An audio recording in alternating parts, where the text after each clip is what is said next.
o aripiprazol, né? O aripiprazol é uma medicação que ficou numa das primeiras escolhas para pacientes que têm alteração do comportamento e é um paciente que tem alteração do neurodesenvolvimento neurobiológico, que é a ação dos receptores dopaminérgicos, porque ele é um antipsicótico, mas ele modula de uma maneira significativa o humor e a dopamina também, e as funções da dopamina relacionado à parte límbica, à parte do controle das emoções, a parte do senso crítico. O paciente melhora consideravelmente e ele começa a falar rápido, se você der da maneira que é prescrita. Por isso que eu digo para os meus pacientes, se você não tiver uma certa segurança, uma confiança mútua, que é a base consolidada de uma relação médico-paciente que gera resultados próximos de um milagre, você troque de médico, entende? Eu falo isso para os meus pacientes também, porque eu não gosto de ver paciente piorando, eu gosto de ver paciente melhorando. E quando não está melhorando é porque não tem essa confiança mútua e daí é encaminhado com toda certeza, né? Então esse paciente, eu disse dar 6 gotas. 6 gotas é pouco para quem tomava 25 miligramas de risperidona. Risperidona, para quem não sabe, é uma medicação maravilhosa por curto período de tempo. Mas 25 miligramas por ano, isso vai aumentar consideravelmente a hipófise do paciente por conta da prolactinemia. O paciente vai ficar inchado. Tirou a risperidona, eu nem reconheci ele quando eu cheguei hoje. Muito melhor em relação à parte aparente. A cantose sumiu, né? Cantose nigricans dele. E ele já estava bem, mas aí o comportamento estava bem pior. E a mãe disse, doutor, esse remédio piorou. Eu disse, piorou porque você não deve, com certeza, estar dando direito. Aí eu vou te provar, tu tem um remédio aí? Aí eu dei as 6 gotas. Aí os pais já fizeram uma cara meio de assustados. 6 gotas, o doutor disse, 6 gotas. E dá direto na boca. Aí colocou na colher e deu na boca do paciente. Ele foi bem, ele aceitou bem a medicação. E eu deixei ele lá, né? Ele começou a andar. Deu 15 minutos, o paciente sentou. Deu 15 minutos, o paciente começou a parar de gritar, né? Aí, lógico, depois de 30 minutos, essa medicação ela absorve rápido. Mas ela não mantém o comportamento porque não mantém também a captação da dopamina. Ela modula a dopamina, mas não mantém a captação. Depois de mais ou menos 30 minutos, eu administrei a lisdexanfetamina em gotas.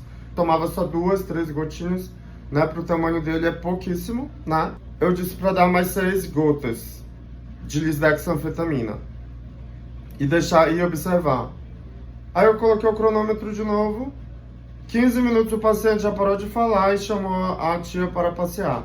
Aí desapareceram e voltaram depois de uns 30 minutos, mais ou menos. O paciente chegou, sentou na cadeira, né? Eu até filmei ele sentando na cadeira, e depois ficou sentado esperando, normalmente, por conta da medicação, que assusta para quem não tem indicação, mas para quem tem indicação muda a vida do paciente.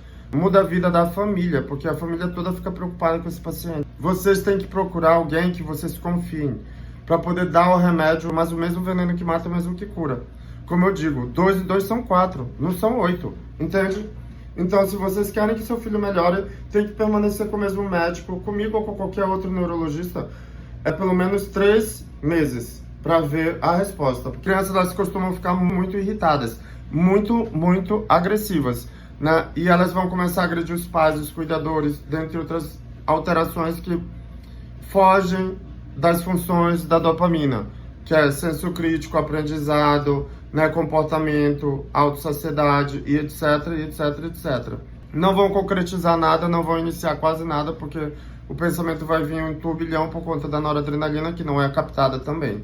Esses remédios, eles ajudam a melhorar. É igual uma prótese de uma perna em paciente que não tem perna, né? Ele vai melhorar e vai correr mais do que os demais. Só que ele precisa dessa prótese. Não pense 2 vezes se o médico passou o remédio. Mas se você tiver dúvida, tire todas as suas dúvidas para saber o que pode acontecer e o que não pode acontecer com essa medicação, para você não parar a medicação. E às vezes o paciente toma um remédio e tem uma diarreia, ou tem uma febre, ou tem uma dor de cabeça, mas é por conta de outra coisa. Então tem que ficar muito atento a isso, porque a vida dos seus filhos depende das suas escolhas, como de todo mundo, e como a vida é feita de escolhas. e você escolhe se o seu filho vai melhorar ou não, porque você é responsável por ele. Não esqueça, né? Então, aí daí quando eu vi que o paciente sentou, eu saí, eu disse, tá vendo como 2 e 2 não são 8? São 4, mas também pode ser 22, né? Então, é notório que o remédio é para o seu filho sim, e que ele não piora com esse remédio, ele melhora, sendo administrado de maneira correta e na dose correta, e o acompanhamento de 2 em 2 meses no primeiro ano, 3 em 3 meses no segundo ano, e depois uma vez ao ano, né? Se você faz isso, quando ele chegar na dose, em 30 dias ele já está falando normalmente mesmo. Porque paciente que sabe mexer em tudo, sabe ler, sabe escrever, sabe mexer no controle remoto, jogar videogame, ele já sabe falar. Ele não pode falar porque é como se ele não tivesse uma perna para andar, entende? Mas ele já sabe como anda. É mais ou menos uma analogia que eu faço para o entendimento ficar mais simples. Quando ele tem alguma vontade, ele é contrariado, ele fica revoltado e o comportamento dele muda, né? E não adianta dar doses pequenas de medicamentos. Doses pequenas são para pessoas que não têm problemas, que não têm deficiência dos receptores noradrenérgicos e dopaminérgicos, né? São doses equivalentes para a idade e para o peso, né? Não adianta dar uma subdosagem que ele vai piorar. Uma dosagem acima também vai piorar. Tem que ser a dose ideal, né? E quem sabe isso é o neurologista, é o médico. Trabalha com isso, ele sabe prescrever. Então, dê o remédio, né?